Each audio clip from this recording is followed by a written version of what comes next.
Berikutnya pemirsa, Menteri Keuangan Sri Mulyani Indrawati menilai harusnya lembaga multilateral seperti Organisasi Perdagangan Dunia atau WTO, Perserikatan Bangsa-Bangsa, Dana Moneter Internasional atau IMF, hingga Bank Dunia harus bisa berperan aktif mengatasi perang dagang yang tengah ditetapkan ataupun diterapkan Presiden Donald Trump.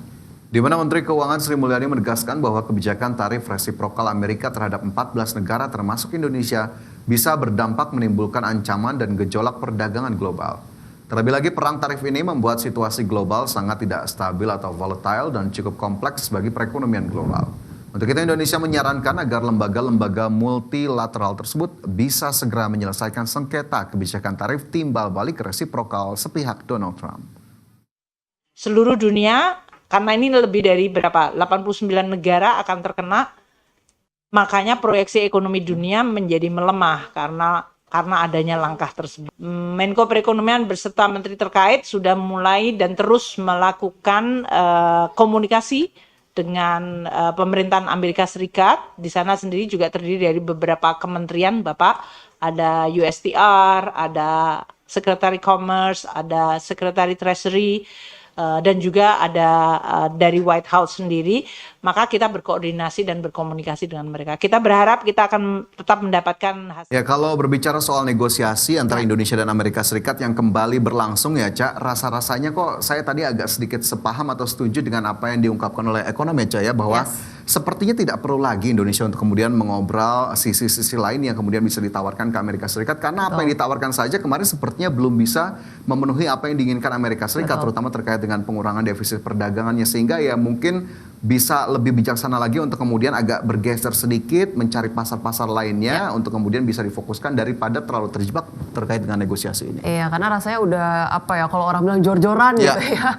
Udah kemudian melakukan impor minyak jauh lebih banyak, kemudian juga terkait dengan peningkatan investasi di Amerika Serikat melalui Danantara sudah dilakukan, tapi nggak ada perubahan juga begitu ya. Kita harapkan begitu, betul tadi dikatakan Fajar, jangan hanya kemudian mengandalkan Amerika Serikat semata, tapi mungkin dalam jangka menengah diversifikasi ekspor ke negara-negara tujuan lainnya bisa ditingkatkan, karena jangan sampai mati-matian bernegosiasi dengan Amerika Serikat juga melemahkan posisi ataupun daya tawar Indonesia ke depannya begitu. Tetap harus punya stand sendiri lah ya gitu. Ya, jadi dignity ya sebagai bangsa Indonesia juga tetap harus dipertahankan. Pemirsa, terima kasih Anda masih bersama kami. Pemirsa, Menteri Badan Usaha Milik Negara Erick Thohir meminta usulan anggaran 604 miliar rupiah untuk anggaran tahun 2026. Alokasi anggaran tersebut akan digunakan untuk mendukung program kerja Kementerian BUMN dan mengawal penugasan pemerintah. Dalam rapat kerja dengan Komisi 6 DPR RI, Menteri Badan Usaha Milik Negara Erick Thohir meminta usulan anggaran 604 miliar rupiah untuk Kementerian BUMN di tahun 2026. Alokasi anggaran tersebut nantinya akan digunakan untuk mendukung program kerja Kementerian BUMN dan mengawal penugasan pemerintah serta membantu kegiatan Danantara. Erick memastikan Kementerian BUMN bersama Danantara telah berkomitmen untuk meningkatkan performa BUMN.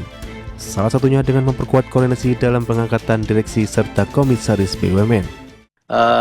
Kementerian BUMN kita memerlukan pendanaan kurang lebih 604 miliar. Yang tadi kalau kita lihat dari dividennya sendiri di Perum nanti ada dividen.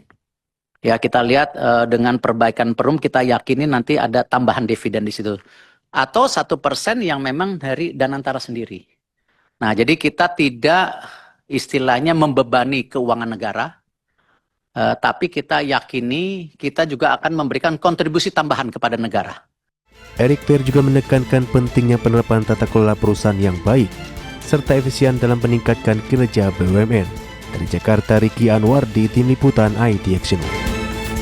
Ya, sementara itu Menteri Perhubungan Dudi Purwagandi meminta penambahan anggaran Kementerian Perhubungan sebesar 13,25 triliun rupiah untuk tahun 2026 kepada Menteri Keuangan. Ya, Dudi menyatakan tambahan anggaran 2026 akan digunakan untuk layanan transportasi perintis serta pemenuhan fasilitas keamanan dan keselamatan transportasi. Dengan usulan kebutuhan tambahan anggaran sebesar 13,25 triliun rupiah, total pagu menjadi 37,66 triliun atau 77,02% dari kebutuhan pagu tahun 2026 sebesar 48,88 triliun rupiah. Upaya menjamin ketersediaan layanan transportasi yang terjangkau dan memastikan keselamatan transportasi di seluruh wilayah Indonesia, Kementerian Perhubungan mengusulkan kebutuhan tambahan anggaran sebesar 13,25 triliun sehingga total pagu menjadi 37,66 triliun atau 77,02% dari kebutuhan pagu tahun 2026 sebesar 48,88 triliun. Tambahan anggaran tersebut digunakan untuk kegiatan prioritas yang belum terakomodir di dalam pagu indikatif. Selanjutnya pemirsa, Menteri Pertanian Andi Amran Sulaiman mengusulkan tambahan anggaran pada tahun 2026 menjadi 44,6 triliun rupiah. Permohonan tambahan anggaran tersebut akan digunakan untuk mendorong target peningkatan produksi komoditas beras, jagung, kedelai hingga daging sapi dan daging ayam.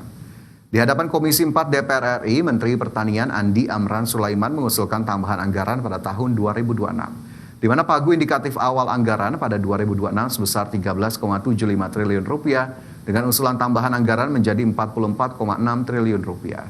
Mentan Amran Sulaiman mengungkapkan tambahan anggaran tersebut akan digunakan untuk mendorong target peningkatan produksi komoditas beras sebanyak 33,8 juta ton, jagung, kedelai, cabai 3 juta ton, bawang merah, kopi, kakao, kelapa, daging sapi atau kerbau sebesar 514 ribu ton, hingga daging ayam sebesar 4,34 juta ton. Amran Sulaiman menegaskan pihaknya akan fokus pada 4 program utama, yakni ketersediaan akses dan konsumsi pangan, peningkatan daya saing pendidikan vokasi, hingga dukungan manajemen. Usulan penyesuaian pagu indikatif dari 13,75 triliun menjadi 44,64 triliun. Maka izinkan kami pada hari ini untuk menyampaikan rancangan program kegiatan dari pagu indikatif dimaksud. Kementerian Pertanian telah berupaya untuk meningkatkan produksi dan produktivitas komoditas pertanian pada tahun 2026 dengan target. Ya, itu dia tadi terkait dengan request beberapa kementerian untuk terkait dengan penambahan anggaran. Begitu tadi yang paling signifikan ada Kementerian Pertanian ya, tadi berlipat kali ganda tuh kayaknya request penambahan anggarannya.